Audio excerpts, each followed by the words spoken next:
our keynote address speaker, Dr. Sangeet. He's going to speak on misadventures in macular hole surgery. I specifically asked him to speak on this. As we all know, macular hole surgery is like a bread and butter to us retina specialists, so he's going to have some nice insights into macular hole surgery. Over to you, Sangeet. Thank you, Ale. Thank you, Parth. Thank you, Kushal, for inviting me here. I just start with, it's a little bit of talk on evolution of macular surgery rather than just on misadventures.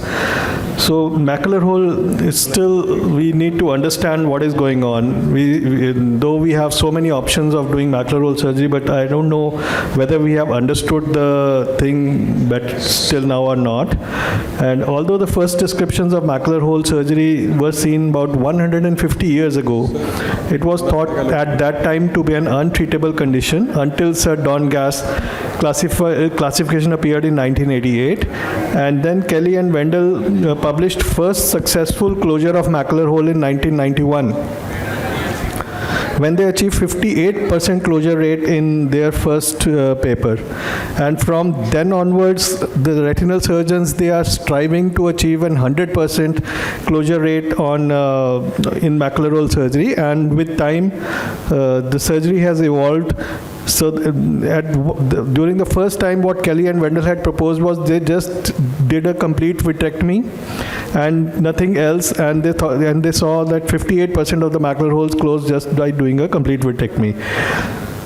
So this, I'll just go on one by one what techniques, what we have done throughout our careers. And this is the first thing that we started to do, that was the ILM peeling with no flaps. So first we used to scrape the ILM, then we moved on to the pinch and peel technique.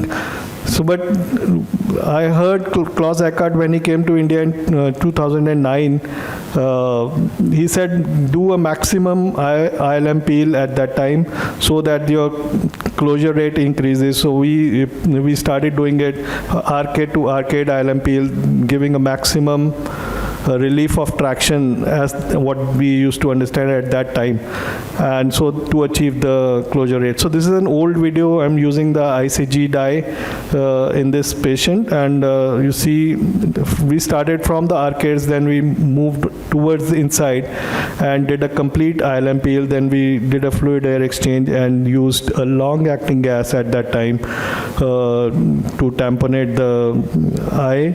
And of course, we were doing well. The patient had a good closure, and we almost achieved 80 to 90% of our macular holes used to close at that time. But then Jerzy Nawrocki in Poland, he introduced a technique called the ILM flaps. So what he did was, for large macular holes, he suggested that we should go in for flap technique. So this was a patient of large macular hole. So how we used to do at that time, we just continued from where we had left the ILM peels. We again started from the arcade, we moved in, we tried to create an ILM flap, and then we trimmed these ILM flaps, and then we used to stuff this ILM inside the macular holes to achieve that closure. So here you see the trimming of the flaps is being done, and these flaps were then stuffed inside the macular hole. Though we got a very good closure rate, we improved on our closure rates, but post-operative RPE atrophy was very common when we used to stuff these flaps inside the macular hole. This was a patient, luckily I did not had a RPE atrophy and large macular hole we were able to close successfully. But that was a big problem, the RPE atrophy which was happening after doing this stuffing technique. Then somebody suggested we just, instead of stuffing, we just overlay the flaps onto the macular hole, and then came the technique which we call the temporal flaps, which became again very popular. We used to create a small temporal flap and hinge it over the macular hole here and remove the rest of the ILM to again increase the closure rate. And You see, just overlay the flap over the macular hole, no stuffing it inside the macular hole. And again, we got, good results doing this technique also. So we kept on improving as our understanding of the macular hole surgery improved day by day. So this was again a temporal flap, then closed with the gas, and patient was asked to lie in a particular direction, and this is the post-operative picture. Again, temporal flaps, we reduced the amount of RPE atrophy that we used to get while we used to stuff the holes. But still, there were persistent macular holes. We had sometimes to do free flap techniques. Again, take the flap from somewhere else and then put it inside the macular hole or overlay it over the macular hole to complete the hole closure in these persistent macular holes, which failed to close in the initial surgery. So in this, because we used to do a larger ILM peels at that time, so we had to take the flaps from beyond the arcade, and then we had to bring it towards the macular hole, then somehow stuff it or overlay it over the macular hole, put in and use again the gas or oil, whatever the tamponade. But again, the RPE atrophy was seen commonly in these patients. Then Dr. Tamir Mahmood, he proposed a retinal autograft.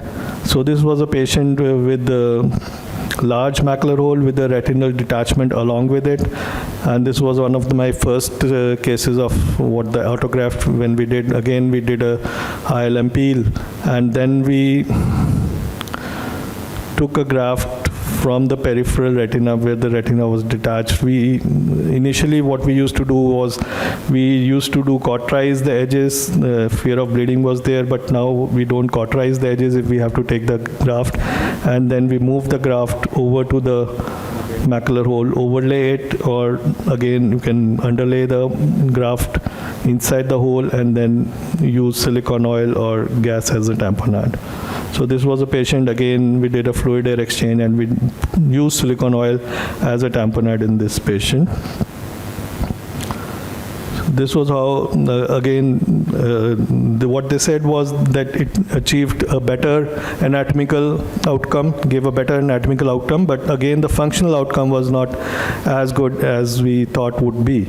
Somebody suggested put amniotic membranes in these persistent macular holes. So again, we tried that also. This was again a large macular hole. Again, we harvested an amniotic membrane graft. We had to do a 4-port vitrectomies in these amniotic membrane cases. Take the amniotic membrane, and then we have to take care that we are using the amniotic membrane the correct side up. So we stained it with brilliant blue. Again, place it over the macular hole. This particular case I'm doing under silicone oil, so that better. But again, these amniotic membranes, people say that they disappear with time, but I have now 8 to 9 years I've been doing, and I have not seen a single amniotic membrane going away from from overlying the retina. Somebody then suggested do a T-nonce patch instead of amniotic membrane. So because amniotic membrane is not so freely available, we did T-nonce patch. This was again a patient of a persistent macular hole with a retinal detachment. The advantage of T-nonce patch was it was easily maneuverable rather than the amniotic membrane, so which was not that easy to maneuver. And then again you position it inside the macular hole. This particular technique sometimes do help us in this persistent macular hole with detachments. Like after detachments, you get a good closure after doing some kind of flaps. But over the years, what I generally now shifted to was doing inverted flap technique, and I used PFCL bubble over the flaps to easily overlay them over the macular hole and not stuff them, because I thought it was difficult to overlay the flaps without any kind of support. So we just overlay them over the macular hole, remove the PFCL, put in gas as a tamponade. This was what I had routinely did, and almost more than 95% of my macular holes used to close using this technique. We became So this patient, 6 weeks post-op, you can see a good closure. The patient's vision had improved, and this I was so confident using this technique. Even like these giant macular holes, something like 1800 micron hole, I did the same follow-up, same technique, just overlay the flaps over the macular hole. I think you have time? Yes? You have a minute. Okay. And again, the wide ILM peel, and then PFCL bubble to overlay the flaps, and then again do a gas tamponade. And this is 3 weeks post-op. The patient's hole had closed. Such a giant macular hole we were able to close, and the patient's vision had improved to 6/36. But at this point of time, I started missing things in my operation theater, and that's why I titled this talk as Misadventures in Macular Hole Surgery. And the first miss was the gas. When we ran out of the gas during the surgery, completed, my assistant just told me that we have ran out of gas, so what to do? And I thought, like, okay, Dr. Klaus Eckhart used to say only air is enough because the macular hole closes 1 day post-operatively. So I just fashioned the flaps over the macular hole, and then did a fluid PFCL exchange, and then just left the patient on air. We closed without the gas, and this is 6 weeks post-op, ILM peel plus flap plus PFCL plus air, and this is macular hole is closed, 6/12. No gas was used in this patient. The second miss was I missed PFCL now. So this was like a patient with dry AMD and a macular hole, and I again started doing ILM peel, but then my assistant told me now there is no PFCL. You have been using too much of it, PFCL, so we have ran out of it. So you have to manage it without the PFCL. So then I remembered Sophia. She instead of using PFCL uses viscoat over the flaps. So in this patient, after doing a fluid air exchange, I put some viscoat over this flap to to stabilize those flaps, and then left it with air only, no gas tamponade. And this is 2 weeks post-op. Again, ILM peel, flap, visco air, the hole is closed, the patient's best-corrected vision had improved to 6/36. Then the third miss was we missed air in this patient. What happened was, like, suddenly during the surgery, I realized that my air pump is not working properly. My vitrectomy has failed me. And again, we did PFCL, we fashioned the flaps over the hole, started viscoelastic injection around this PFCL bubble, slowly removed the PFCL bubble from there. I had no air to replace the PFCL bubble, so just visco over the hole, over the flaps, and then close the sclerotomies, no tamponade at all, just saline. And this is 1 day post-op. I saw the visco filling the hole, and then this over a period of 2 months, the macular hole had closed, and the patient's vision had improved. This is 4 months, the patient's vision had improved to 6/24. Just ILM peel, flap, and visco. Then somehow I converted. I thought this is a very good technique. The patient next day, no positioning, nothing. So just next day is able to see something. And so I thought I'll just keep on doing it. We followed this technique for some 5-6 cases, but then I missed this. Then I got this patient where we missed success in this case. And again, you see, I just put some PFCL over the flaps, then surrounding the flaps I use visco, and I think, can you summarize, Sangeet? Yeah, just one more case, last. So here, they removed the PFCL bubble and put some more visco, but the patient's hole did not close. But over a period of time, the flaps got folded and they went inside the hole, and then the hole was closed. There was patient's vision improved to 6/12. But now, as we discuss, we now think that this is the flap which is doing all the activity. The cases are being closed. But now the last thing we missed was the flap. So what we did here in this patient, there was a ERM, there was an ILM. I started peeling both the ERM and the ILM in unison. And when I tried to take out trim the flaps, the whole of the thing came inside the cutter only. And in this patient, I tried some residual ILM from the sides to try to bring it in, but again, the flap was lost to the cutter. And but there was some kind of epimacular tissue which was present there. I just used viscoelastic to fashion it over the hole, and this is one day post-op, the patient's hole had closed.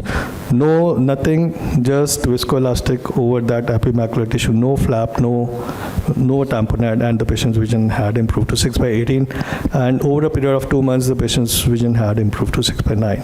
I would like to show this case, but due to the paucity of time, I did not. And so still, we don't know what is working in this macular hole surgeries. Which brings me to the question that, before the flaps started, when the Kelly Wendell, you showed the whole history, we were already closing holes at 70 to 80%, and then once ILM peeling came, we were closing 90 to 95%. Yes. So, which is the variety of holes where all these inversions and all these help? Because these days I see that people are doing these for every kind of macular hole. So we were already closing them at 95% just with an ILM peel. Yeah. Yes. So it's only the size or variety. So that's what I would like you to highlight. Yeah, I think that's a very good thing that you highlighted, because the whole point of this presentation was like we are overdoing things nowadays. In many of the cases, like in 90% closure rate, we generally used to get just with the ILM peel only and no flaps. Yeah. So flaps came later. Instead, in fact, Dr. Jerzy Navrocky, when he introduced, was for the larger macular holes only. Yeah.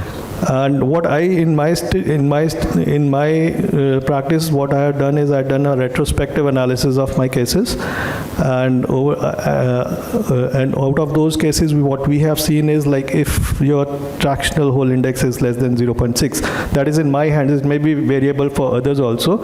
In literature, it has been described as less than 1, but in my hands it is 0.6, or the macular hole index if it is less than 0.3.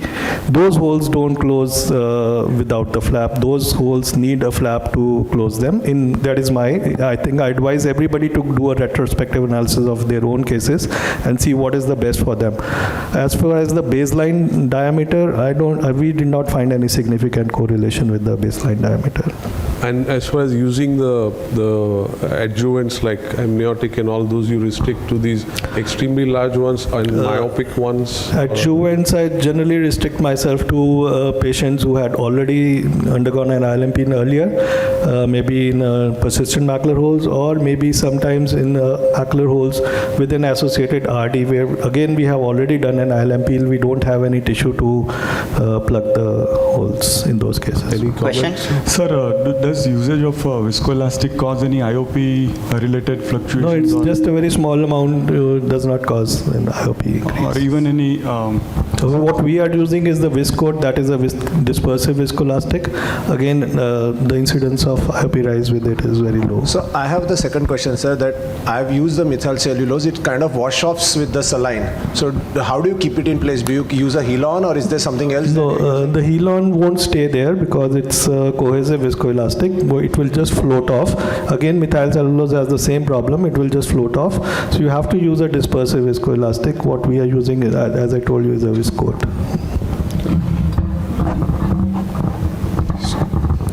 If we think about the visual outcome, what you see in vitrectomy, simple ILM peeling except without flap or all technique, is always better compared to what you do flap or you stuff inside. Yeah. Because many a times we see that when you stuff inside or something, that has some kind of unpredictable RP atrophy. Many a times you are not stuffing inside, but you may end up RP atrophy. And when you put a viscomat also, the viscomat, that pressure also push that ILM to be inside the hole. And many a times you do see that kind of RP atrophy, and you can't get those visual outcome. You can't get the 6, 9, and 6 kind of vision. What you see in the simple ILM peeling. Yeah. So I think if the hole size is smaller, better to do just vitrectomy, ILM peeling and gas Yeah. rather doing flap. Yes, I totally agree because, but still what I feel is no stuffing, that is now proven. You don't have to stuff anything inside the hole until and unless you just need a closure, you don't need any vision, you can do that. You can overlay the flaps over the hole, and if you have overlaid and then you're putting viscoelastic or you're putting PFCL, I don't think that then it matters most. But if you're not overlaid it properly and you try to stuff it, then I think there is a problem. Thank you, Sangeet. With paucity of time, we'll shift to the next talk. Thank you for all the Thanks a lot. wonderful. Dr. Dhanashri, please. I must also congratulate you, Sangeet, on preempting the closure of Strait of Hormuz and be prepared for no gas eventuality. The massage. Yes.